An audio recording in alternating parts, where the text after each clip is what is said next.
श्रीमत दासबोध दशक 17वा प्रकृती पुरुष नाम समास 10वा टोपण सिद्ध लक्षण नाम श्रीराम समर्थ. आवरणोदकी हटकेश्वर त्यास घडे नमस्कार, महिमा अत्यंची थोर तया पाताळ लिंगाचा.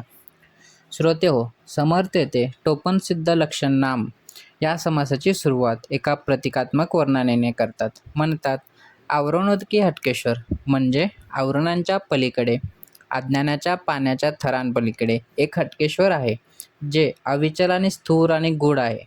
त्या ठिकाणाला समर्थ नमस्कार करतात, कारण त्या हटकेश्वराचा म्हणजे त्या गूढ पाताळापर्यंत जाणाऱ्या लिंग स्वरूपाचा महिमा अत्यंत महान आहे. याचा अर्थ असा की मनाच्या आत खोलवर जिथे विचार पोहोचत नाहीत, जिथे बाह्य आवरण वितळून जातात, तेथे एक स्थिर अचल सत्य आहे. समर्थ त्या हटकेश्वर प्रतिमेतून हेच सांगतात की साधकाने बाहेर शोधू नये, तर आतल्या गाभाऱ्यात जावं. पाताळलिंगाचा अर्थ आहे की अत्यंत खोल, जिथे मन स्पर्श करत नाही पण अनुभूती उतरत जाते.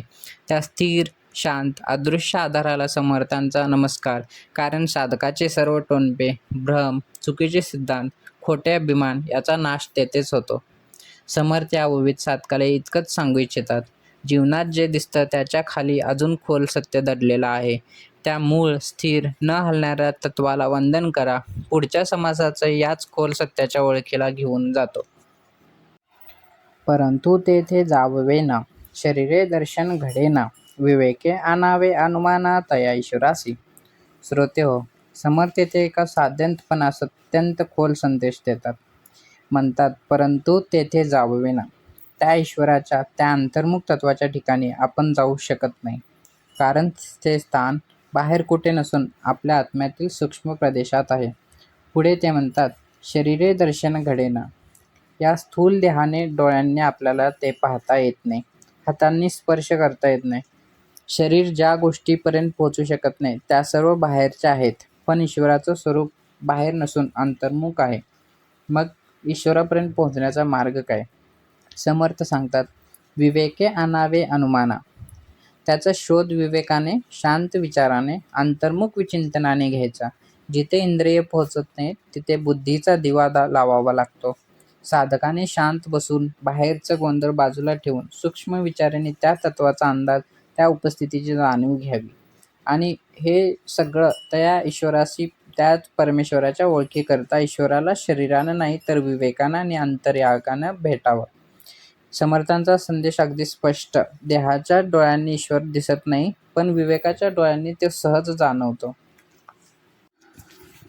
साता समुद्रांचे वेढे, उदंड भूमी पहिलीकडे, शेवटी तुटले कडे भूमंडळाचे. श्रोते हो, समर्थ या ओवीत अत्यंत प्रभावी प्रतिमा वापरून सांगतात.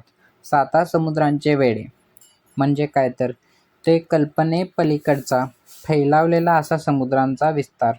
पुढे ते म्हणतात, उदंड भूमी पहिलीकडे.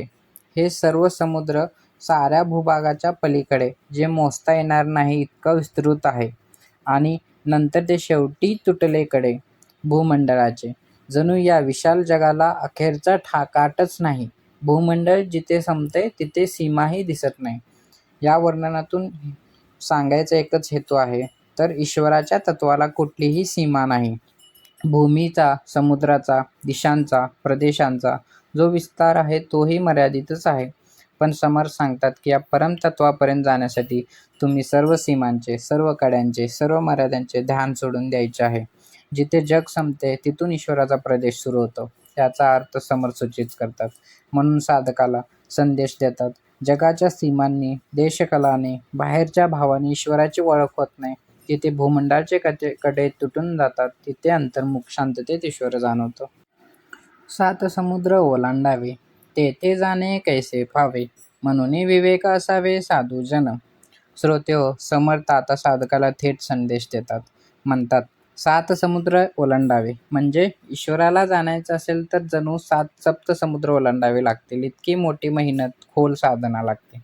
ही प्रतिमा बाहेरच्या समुद्रांची नाही, तर मनाचे समुद्र, अहंकाराचे समुद्र, इच्छांच्या लाटा, मोहाच्या भरती ओहोटी हे सर्व पार करावे लागतात. पुढे ते म्हणतात, तेथे जाणे कैसे फावे म्हणजे इतक्या अंतहीन लाटांमध्ये कुठे काट नाही, मार्ग नाही, दिशा नाही, अशा अवस्थेत ते परमस्थान कसं गाठायचं. साधकाला जणू नैराश्य येण्यासारखं वाटेल. पण समर्थ लगेच उत्तर देतात, म्हणून विवेक असावे साधूजन. म्हणूनच साधकाने विवेकशील असावं. म्हणजे आपला आतला प्रकाश जो मार्ग दाखवतो. बाहेर समुद्र जरी असले तरी अंतर्मुख विवेक जागा झाला तर मार्ग आपोआप दिसतात. समर्थ फार अगदी सोपा करून सांगतात.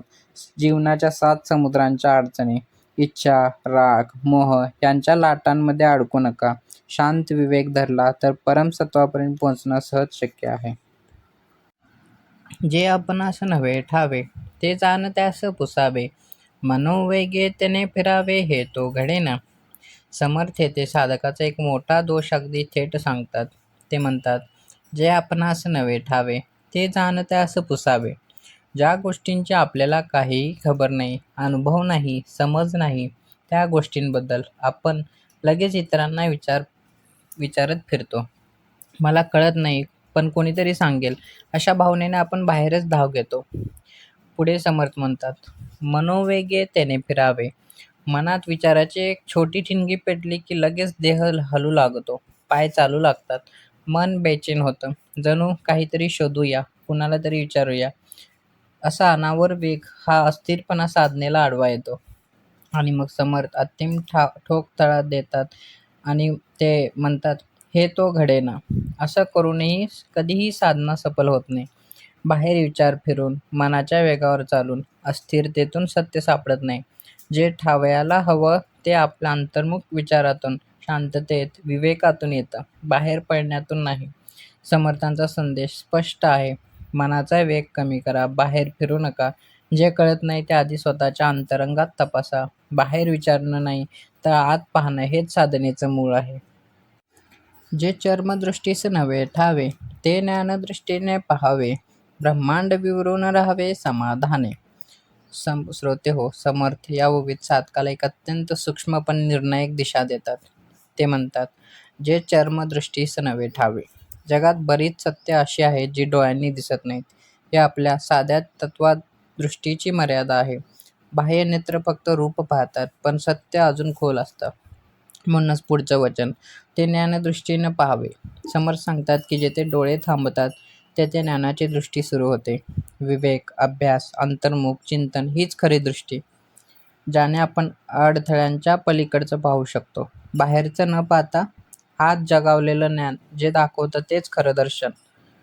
आता महत्त्वाचा भाग, ब्रह्मांड विवरून राहावे.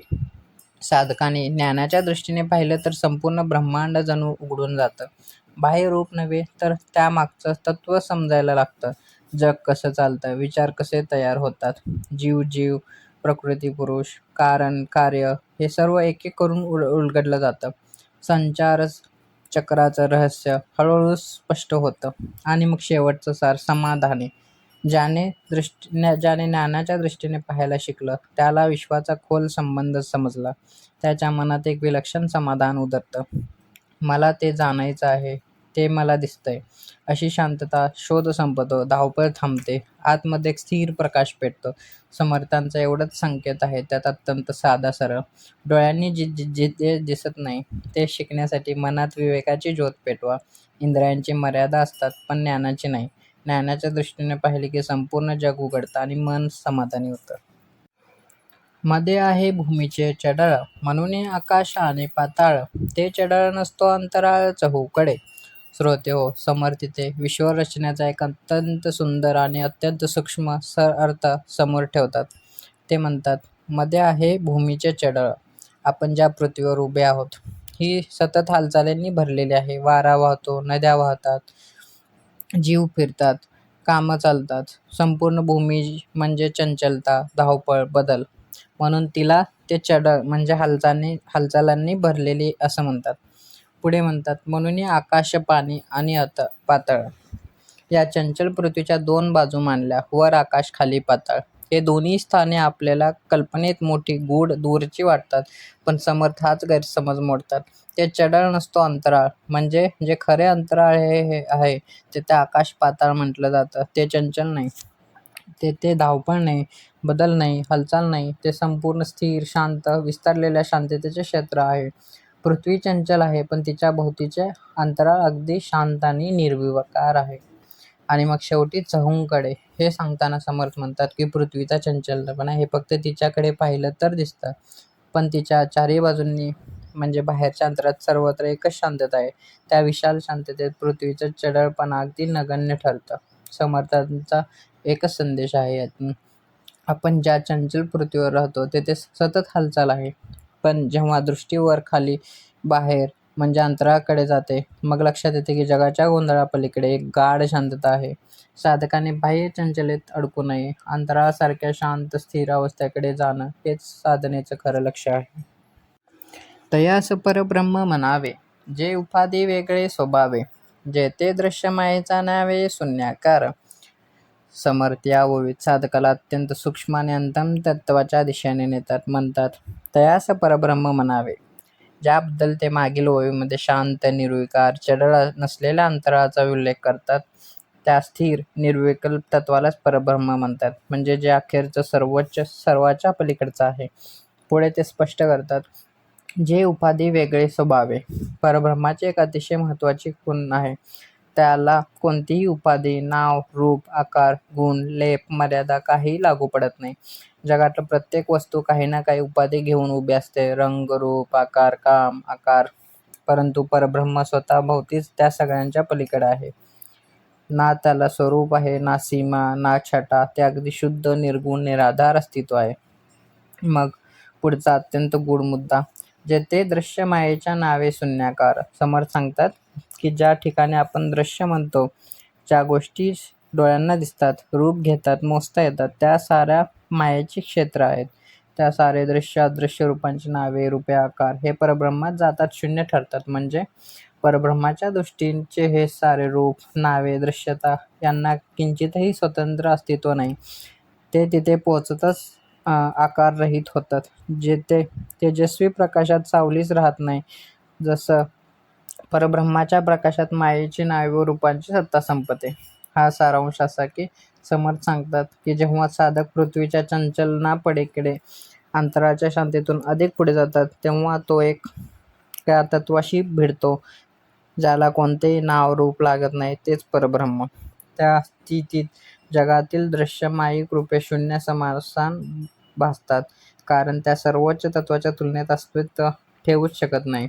तर एवढा संदेश द्यायचा आहे की नाव-रूपाच्या मागे न धावता जिथे सर्व रूपे शून्य होतात, त्या तत्वाच्या वळाकडे परब्रह्म, आणि तेच साधनेचे अंतिम लक्ष्य असावे. दृष्टीचे देखणे दृश्य, मनाचे देखणे भास, मनातीत निराभास विवेके जाणावे. श्रोते हो, आता समर्थ अत्यंत सूक्ष्म पण साधकासाठी अतिशय आवश्यक असा भेद शिकवतात. ते म्हणतात, दृष्टीचे देखणे दृश्य म्हणजे डोळ्यांनी जे दिसतं, रूप, आकार, ते दृश्य हे इंद्रियांची दृष्टी आहे. आपण म्हणतो हे दिसतंय म्हणजे हे खरं, पण समर्थ सांगतात ही दृष्टी मर्यादित आहे, बदलणारी आहे. मनाचे देखणे भास, डोळे मिटले तरी आपण पाहतो ते स्वरूप, कल्पना, भीती, आठवणी हे भास. कधीही बदलणारे क्षणभंगुर, डोळ्यांनी न दिसलं तरी मनात उभं राहतं. पुढे ते म्हणतात, मनातीत निराभास. आता समर्थ तिसरा सर्वात महत्त्वाचा टप्पा सांगतात. ज्या अवस्थेत मन शांत आहे, विचार नाहीत, कल्पना नाहीत, काही उमटत नाही, ती अवस्था निराभास. जिथं पाहणं देखील उरत नाही, फक्त साक्षीपणा उरतो. आणि समर्थ म्हणतात, विवेके जाणावा. हे 3 स्तर, दृश्य, भास आणि निराभास यांचा अर्थ विवेक वापरून जाणायचा. जगातील दृश्य खोटं नाही, भासही खोटा नाही, पण दोन्ही अस्थिर आहेत. स्थिर तेच जे मनातीत आहे, साक्षी स्वरूप आहे. श्रोतेहो, एकच संदेश आहे याच्यामधून, डोळ्यांनी दिसणं हे सत्याची पहिली पायरी, मनात भासणे ही दुसरी पायरी, पण साधकाची वाट या दोन्ही पायऱ्यांपुढे आहे. मन शांत झालं की निराभास दृष्टी जाणते आणि तेथून परमार्थ दिसू लागतो. दृश्य भास अवघा वेगळे, विवेक तेथे पवाडे, भूमंडळी न्याते थोडे सूक्ष्मदृष्टीचे. श्रोते हो, समर्थ आता या पुढच्या ओवीत साधकाच्या विवेकाची कमाल किती मोठी असते ते दाखवतात. या ओवीतला प्रत्येक शब्द साधकाला अंतरंगात उतरवणार आहे. दृश्य भास अवघा वेगळे. समर्थ म्हणतात, ज्या क्षणी साधकाचा विवेक खऱ्या अर्थाने जागा होतो, त्या क्षणी दृश्य आणि भास हे दोन्ही विघडून जातात. डोळ्यांनी दिसणारं दृश्य म्हणजे घर, माणसं, जग, आणि मनात भासणाऱ्या कल्पना म्हणजे भीती, स्वप्ने, आकांक्षा हे सगळं क्षणिक, अस्थिर, अनित्य असल्याचं पटलं की ते साधकाच्या अंतरात टिकतच नाही. जसजसा विवेक वाढतो तसं दृश्याचं वजन कमी होतं. भासाची पकडही सुटायला लागते. साधकाला वाटायला लागतं हे सर्व बदलतंय म्हणजे हे मी नाही. विवेक तेथे पवाडे. श्रोते, ही ओळ म्हणजे समर्थांचा थेट उद्गार. जेव्हा दृश्य भास फिके पडतात तेव्हा साधकाच्या अंतःकरणात विवेकाचं अद्भुत चमत्कारिक काम सुरू होतं. जगातील पहिले ते मोठं नाही. साधकाच्या अंतराला विवेकाचं सर्वात मोठं पवाडा म्हणजे चमत्कार. विवेक म्हणजे काय? जे नाशवंत आणि शाश्वत यातला भेद ओळखतं. जे मी आणि माझं यातील अंतर दाखवतं. जे मनाच्या असलेला पडदा ओढून सत्य उजळवतं. हा खरा पवाडा बाहेर नाही, आत घडतो. भूमंडळी नाते थोडे सूक्ष्मदृष्टीचे. समर्थ हे ते एक अतिशय कठोर पण सत्य वाक् सांगतात. जगात असे सूक्ष्म विवेकाने पाहणारे लोक फारच थोडे आहेत. जगातील बहुतेक लोक दृश्यात अडकलेले, हे दिसतंय हे म्हणजे खरं आहे असे म्हणणारे आहेत. काही भासात अडकलेले म्हणजे भावना, भीती, विचार हेच मी असं समजणारे. परंतु जे दृश्य भास यांच्या पलीकडे सूक्ष्म दृष्टीने पाहतात हे अत्यंत दुर्लभ आहे. दृश्याचा मोह नाही, भासाचा भ्रम नाही, सूक्ष्मदृष्टीचे सत्य पाहणं हेच सांगायचं आहे. वाचांश वाचेने बोलावा, न बोलता लक्षांश जाणावा. निर्गुण अनुभवास आणावा, गुणाचे न योग्य. श्रोते हो, समर्थ इथे अत्यंत साधं पण खोल तत्व सांगतात. वाचांश वाचेनं बोलावं. जे शब्दांनी सांगता येतं ते स्पष्ट बोलावं. वागणं, बोलणं स्वच्छ असावं. न बोलता लक्षांश जाणावा. पण काही गोष्टी शब्दांनी सांगताच येत नाहीत. त्या मनात शांततेत अंतरंगाच्या जाणाव्या. लक्ष देह शब्दावर नाही, समजुतीवर ठेवावं. निर्गुण अनुभवास आणावा, गुणाचे न योग्य. आणि सांगितलं तर नाही कळावं. फॉर्म, गुण, व्यवहार यांच्या साहाय्याने ज्यांचे निर्गुण निराकार अनुभूतीकडे नेलं पाहिजे. थोडक्यात जिथे बोलणे उपयोगी तेथे बोला. जिथे शांतता आवश्यक तेथे शांत राहा आणि गुणांच्या आधाराने निर्गुण सत्य अनुभवा. नाना गुणाचा आहे नाश, निर्गुण ते अविनाश. ढोबळ्याहून विशेष सूक्ष्म देखणे. श्रोते हो, समर्थ ते गुण आणि निर्गुण यांचा अत्यंत साधा भेद सांगतात. नाना गुणाचा आहे नाश. जगातले सगळे गुण, रूप, अवस्था, राग, स्नेह, ज्ञान, देह, विचार असे हे सगळे नाशवंत आहेत, उठतात आणि मावळतात. निर्गुण ते अविनाश. पण जे निर्गुण, ज्यात रूप नाही, गुण नाही, बदल नाही, ते अविनाशी स्वरूप, त्याला नाश नाही. ढोबळाहून विशेष सूक्ष्म देखणे. स्थूलपणे पाहिलं तर सगळे सारखेच दिसतं हे सांग. दृष्टीस न पडे ठाव, ते ऐकून जाणावे. श्रवण म्हणणे पडे ठाव, सगळं काय. श्रोते हो, समर्थ ते साधनेचा अतिशय सोपा मार्ग दाखवतात. जे दृष्टीस न पडे ठाव, काही सत्य डोळ्यांनी दिसत नाही, इंद्रियांना पकडताच येत नाही, ते ऐकून जाणावे. म्हणजे ते श्रवणाने, योग्य गुरुकडून, संत वचनाकडून ऐकून समजून घ्या. श्रवण म्हणणे पडे ठावे. ऐकल्यानंतर मनन म्हणजे शांत विचार आतल्या आत तपासून यातून ते नीट पटलं पाहिजे. आणि शेवटी सकळ काही म्हणजे जग, जीवन, आत्मा सर्व विषयांचा ठाव श्रवण मनन यातून मिळतो. थोडक्यात जे दिसत नाही ते ऐकून समजतं आणि ऐकलेलं मनन केलं की खरं पटलं जातं. गुण आणि निर्गुण यातला फरक समजतो. म्हणजे गुण बदलतात, निर्गुण टिकतात. स्थूलदृष्टी दिसत नाही, सूक्ष्मदृष्टीत सत्य उलगडतात. अष्टदेचे जिनस नाना, उदंड पाहता कळेना. अवघे सगट पिटावेना कोणी एक. समर्थ येथे विश्वांची गुंतागुंत अगदी नेमकी दाखवतात. अष्टदेचे जिनस नाना म्हणजे काय, तर जगत 8 प्रकारच्या प्रकृतींनी बनलेलं आहे. रूप, गुण, हालचाली, भेद सगळं अत्यंत विविध रूप आहेत. पुढे म्हणतात उदंड पाहता वळेना. हे सर्व कितीही पाहिलं, अभ्यासलं तरी पूर्ण समजत नाही. नजरेसमोर अजूनही त्याचा मूलार्थ हातात येत नाही. ते पुढे म्हणतात अवघे सगट पेटावेना. जगाचे वेगळे भेद एकत्र करून स्पष्ट चित्र बनवलं, पाहिलं ते मनाला सांभाळतच नाही. जणू काहीतरी हुकतंय, पकडच येत नाही. मग शेवटी ते म्हणतात कोणी एक. हे सूक्ष्म गोष्ट या व्यापक गुंतागुंतीच्या जगाची अंतररचना फक्त क्वचितच कुणाला खऱ्या अंतर्दृष्टीने समजते. म्हणजे तर काय, जग विविध रूपांनी भरलेलं दिसलं असलं तरी, न समजणारं असलं तरी, त्याचा खरा उलगडा फक्त सूक्ष्म अंतर्मुख दृष्टीवाल्यालाच होतो. सकट सारखी स्थिती झाली, तेथे परीक्षाच बुडाली. चविनाटाने कालवली नाना अन्ने. समर्थांना इथे एक सुंदर उपमा देत काही ओव्या पुढील प्रमाणे सांगतात. सकट सारखी स्थिती झाली म्हणजे काय, जेव्हा सर्व वस्तू एकाच सारात, एकाच तत्वात विलीन होतात, भेद राहत नाहीत, जसं सगळं एकाच रसात मिसळल्यासारखं, तेथे परीक्षाच बुडाली. तेव्हा हे वेगळे ते वेगळं अशी ओळख करणं अशक्य होतं. परीक्षण, तुलना, वेगळेपणा सगळंच संपतं. पुढे म्हणतात, चविनेटाने कालवली म्हणजे जसं स्वयंपाकघरात सर्व चवींनी एकत्र मिक्स करून जेवण एकसारखं होतं, गोड, तिखट, आंबट काहीही वेगळं कळत नाही. तसे पुढे म्हणतात, नाना अन्ने म्हणजे अनेक प्रकारचे अन्न असलं तरी एकत्र कालवली की त्यांची चव एकरूप होते, भेद मिटतात. म्हणजे पुढे काय सांगायचं आहे तर यातून, जेव्हा सत्याच्या अनुभूतीत सर्व भेद गळून पडतात तेव्हा परीक्षणच उरत नाही. जसं सर्व चवी एकत्र मिसळल्या की स्वतंत्र ओळखच राहत नाही, तसंच ज्ञानाच्या उच्च अवस्थेत सर्व भेद लय पावतात. टोनपा नव्हे गुणग्राहिक, मूर्खास कळेना विवेक. विवेक आणि अविवेक एकच म्हणती. श्रोते हो, समर्थ येथे टोनप्याचे खरे लक्षण अगदी नेमकं दाखवतात. टोनपा नव्हे गुणग्राहिक म्हणजे काय तर, टोनपा म्हणजे असा माणूस जो गुणग्राही नसतो. चांगलं काय, योग्य काय, सार्थ काय यातील सूक्ष्मता त्याला टिपताच येत नाही. चांगल्या गोष्टींची कदरच नाही. पुढे ते म्हणतात, मूर्खास कळेना विवेक. मूर्खाला विवेक समजत नाही. योग्य अयोग्य, सत्य असत्य, योग्य मार्ग चुकीचा मार्ग हा भेद समजण्याची ताकदच त्याच्यात नसते. पुढे विवेक आणि अविवेक एकच म्हणते. अशा माणसाला विवेक आणि अविवेक दोन्ही समानच वाटतात. ज्याची निर्णयशक्तीच नाही, त्याला चूक आणि बरोबर यात फरक कसा कळणार? त्याच्यासाठी दोन्ही एकच कारण पाहण्याची, समजण्याची दृष्टीच नाही. थोडक्यात म्हणजे काय तर, टोनप्या म्हणजे गुण न समजणारा, चांगलं न ओळखणारा, विवेक नसल्याने चूक बरोबर यातला फरक न कळणारा, दोन्ही सारखेच वाटणारा. समर्थ सांगतात, अशा स्थिती टाळा. विवेकाशिवाय आध्यात्मिक मार्ग चालत नाही. उंच नीच कळेना, ज्याला तेथे अभ्यासाची बुडाला. नाना अभ्यासे प्राणी आला सुटका केची.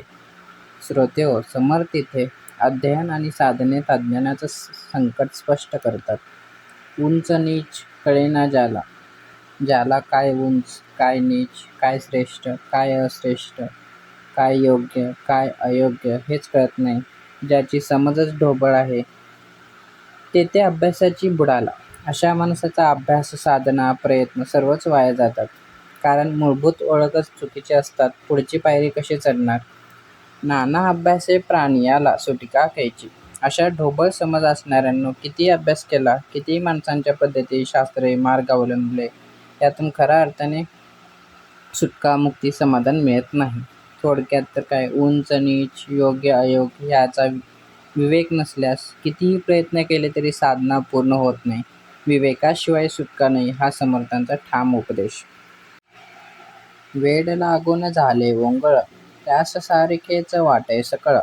ते जाणावे बाष्कळ विवेक नव्हती. श्रोते हो, समर्थ येथे भ्रमित मनस्थितीचं नेमकं रूप दाखवतात. वेड लागून झाले ओंगळ म्हणजे मनाला वेडाची झापड बसली, विचार विस्कळीत झाले, अशी स्थिती. ओंगळ म्हणजे दिशाहीन आणि अस्थिर. पुढे म्हणतात, त्यास सारखेचे वाटे सकळ. या अवस्थेत सर्व गोष्टी सारख्याच वाटतात. चांगलं वाईट, योग्य अयोग्य, सत्य असत्य कसलाच फरक जाणवत नाही. जग धुसर दिसतं आणि निर्णय अंधुक होतात. पुढे, ते जाणावे बाष्कळ. अशी समज म्हणजे बाष्कळ, रिकामी, दिशाभूल करणारी, ज्यात कसलीही स्थिरता नाही, कसला आधार नाही. आणि शेवटी विवेक नव्हती. आणि समर्थ शेवटी स्पष्ट सांगतात, जिथे विवेक नाही तिथे हा गोंधळ स्वाभाविकच. विवेक असेल तर भेद कळतो, विवेक नाही म्हणून सगळं सारखं दिसतं. थोडक्यात तर काय, मन भ्रमित झाले की निर्णयशक्ती नष्ट होते, सगळं एकसारखं वाटतं आणि जी समज बाष्कळ ठरते. म्हणून विवेक जागा ठेवणे हेच साधनेचं खरं संरक्षण. ज्यास अखंड होतो नाश, त्यासीच म्हणते अविनाश. बहुचुकीच्या लोकांस कायम नावे. समर्थ येथे लोकांमधील अज्ञान आणि चुकीच्या धारणा स्पष्ट करतात. ज्यास अखंड होतो नाश म्हणजे काय, जगातील अनेक गोष्टी जसं वस्तू, देह, स्थिती, विचार सगळं क्षणोक्षणी नाशवंत आहे. ते टिकत नाही, सतत बदलतं. त्यासीच म्हणे ते अविनाश. पण अज्ञानी लोक त्याच्या नाशवान गोष्टींना अविनाशी समजतात. जीवाभावाची, चिरंतर, कायमची. ज्या गोष्टी नष्ट होणाऱ्या हे स्पष्ट आहे, त्यांनाच ते चिरस्थायी म्हणतात. पुढे बहुचकीच्या लोकांस काय म्हणावे, अशी चुकीची समज असलेल्या लोकांना काय सांगावं, जे विचार न करता परंपरेने किंवा भ्रमाने चालतात. त्यांना सत्य सांगणं कठीणच आहे, कारण त्यांची चूक पकडण्याची दृष्टीच नसते. थोडक्यात तर काय, नष्ट होणाऱ्या गोष्टींना अमर मानणं हा मोठा भ्रम. ज्यांचं मन गोंधळ आहे त्यांना हे समजावणं अवघड. समर्थ म्हणतात, विवेकाशिवाय माणूस सत्यापासून दूरच राहतो. ईश्वरे नाना भेद केले, भेदे सकळ सृष्टी चाले. आंधळे परीक्षेवंत मिळाले, ते परीक्षा कैची. समर्थ ते भेदाची, विविधतेची अत्यंत सुंदर उकल करतात. ईश्वरे नाना भेद केले. जसं ईश्वराने जग विविध प्रकारांनी निर्माण केले, जसं रंग, रूप, गुण, वृत्ती, प्रकृती, स्वभाव, सर्वत्र भेद, फरक, वैविध्य. पुढे भेदे सकळ सृष्टी झाले, आणि ह्याच भेदांच्या खेळावर संपूर्ण सृष्टी चालते. जसे की दिवस रात्र, सुख दुःख, नर नारी, गुरु शिष्य, जन्म मरण, सर्व या भेदांमुळेच अनुभव घडतात. भेद नसते तर सृष्टीचा खेळ थांबला असता. पुढची ओवी. आंधळे परीक्षावंत मिळाले, पण जे मनाने अंध विवेकहीन, त्यांच्यासमोर हे सर्व भेदात येतात तरी ते ओळखतच नाहीत. ते स्वतःला परीक्षक, जाणकार समजतात, पण पाहण्याची दृष्टी त्यांच्या आत नसते. ते परीक्षा घ्यायची. अशा अंध विवेकहीन लोकांसमोर काय परीक्षा घ्यायची, काय समजवायचं? ज्याला भेद दिसतच नाही त्याचा भेदार्थ कसा कळणार? थोडक्यात तर काय, ईश्वराने जग भेदांनी भरले आहे, पण ज्यांना विवेक नाही ते भेद ओळखूच शकत नाहीत. अशांवर ज्ञानाची परीक्षा करणे व्यर्थच. जेथे परीक्षेचा अभाव, तो टोनबा समुदाव. गुणची नाही गौरव, येईल कैचे.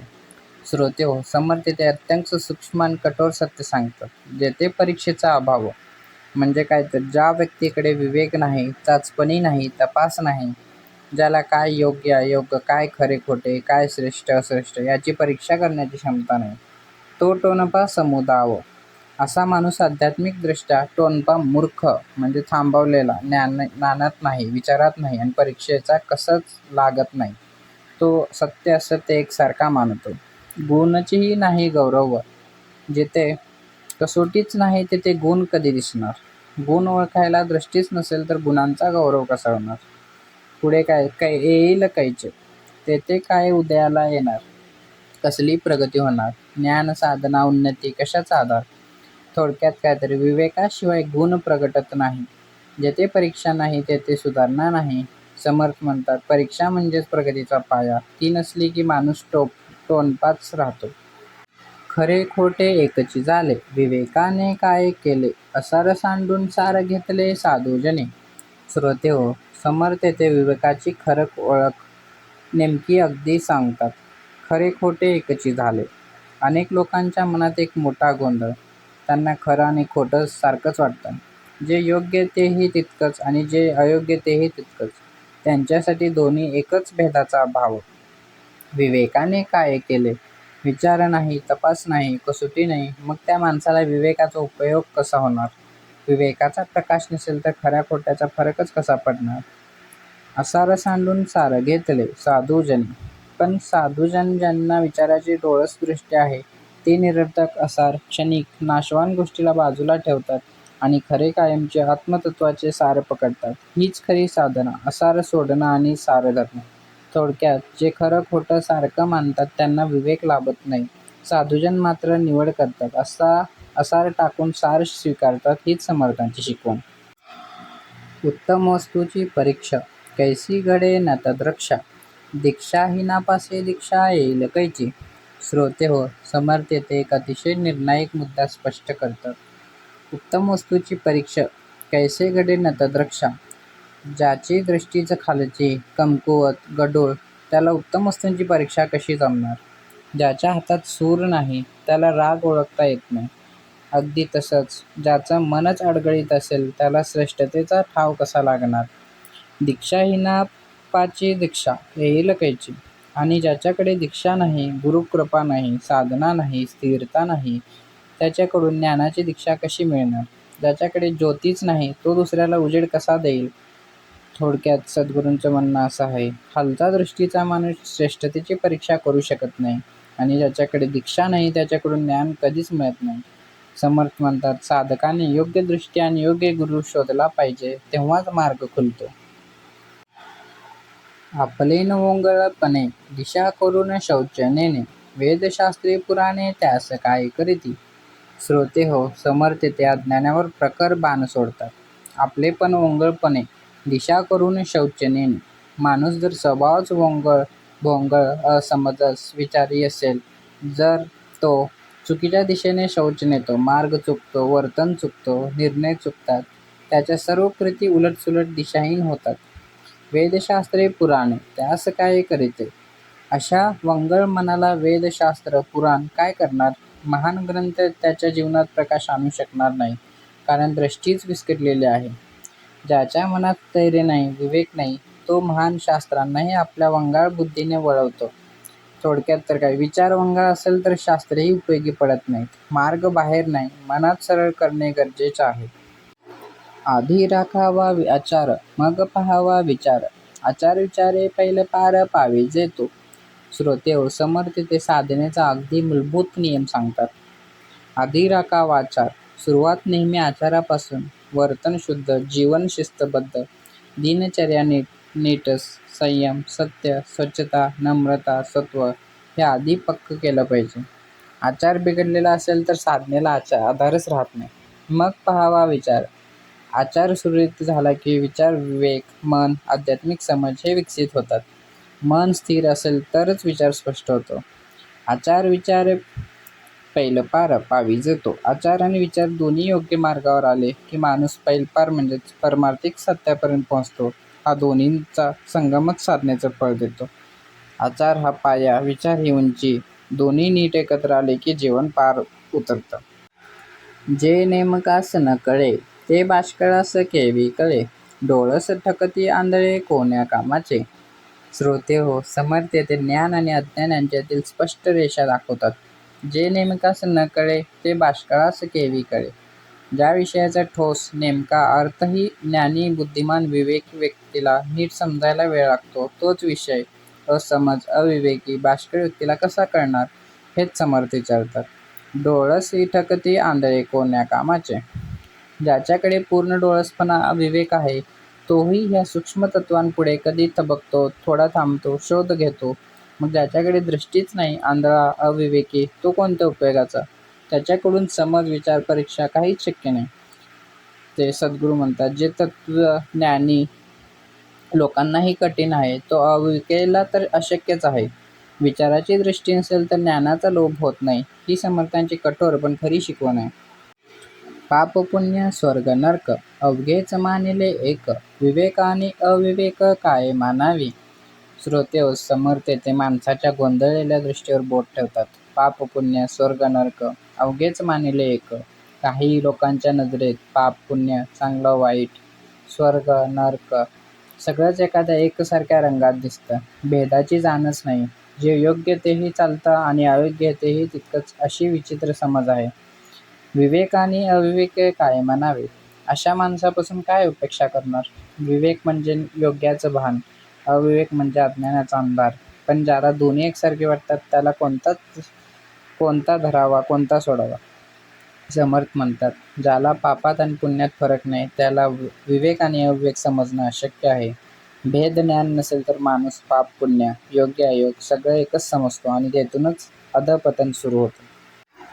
अमृत विष एक म्हणती, परी विष घेता प्राण जाती. कुकर्मे होते फजिती, सत्कर्म कीर्ती वाढे.